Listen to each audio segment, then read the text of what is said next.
Where the foothills of the Appalachian Mountains meet the fields of the Bluegrass region, in the heart of Lexington, Kentucky, stands one of the United States of America's historic public universities, the University of Kentucky.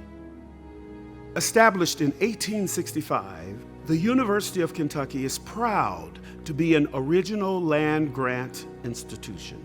The first classes started in 1867 with 190 students and 10 faculty members who taught courses like sacred literature, mental and moral philosophy, zoology, and botany. UK has a proud tradition of providing quality education to students and fostering scientific breakthroughs. 2 scientists who studied here went on to win Nobel Prizes: Thomas Hunt Morgan and William Lipscomb. Today, faculty, staff, and students are fulfilling the promises of those early days.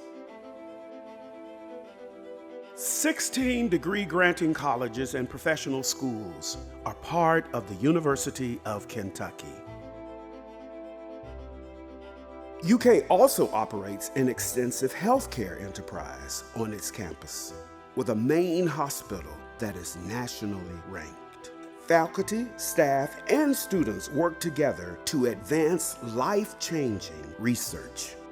The University of Kentucky attracts students, faculty, and visiting scholars from more than 100 countries around the world, united in the desire to do more and be more for this community, state, and world. Everyone has the right to live fully and well, and that they get to define that for themselves. And so you're really coming alongside them in this journey of what does living fully and well mean for you? And as long as that living fully and well isn't contributing to harm of other people, then how can I contribute to that? How can I use my science? How can I use my teaching? How can I use my practice to contribute to that?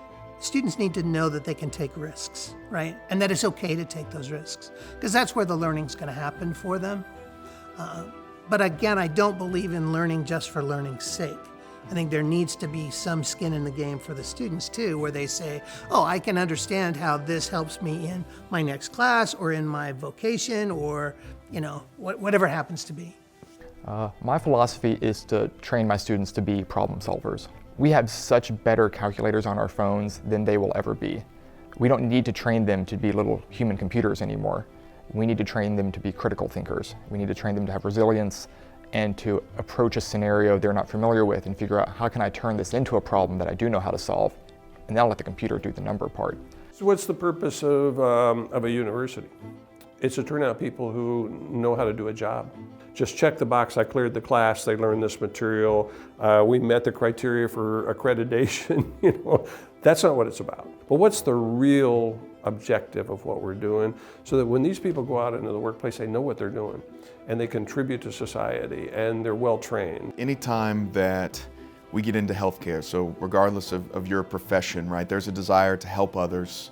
And I think one of the things for me is that we get the chance to both model that for our students and then really facilitate it, give them the opportunity to care for patients in the same way that we would. And it's really special and unique opportunity to get to straddle that line of both, being a healthcare provider yourself, but on the same time, watching students grow from when they show up here as a first-year professional student. I frankly would not be here had it not been for my own teachers and then my faculty advisors going through university. I constantly think about that and how, the doors of higher education and academia can be really heavy. And so I'm always thinking about that with my own students, whether they're first generation or not, but always thinking, what is the potential here? What is it that this student wants out of their education, and how can I help open those doors so that they can realize that path?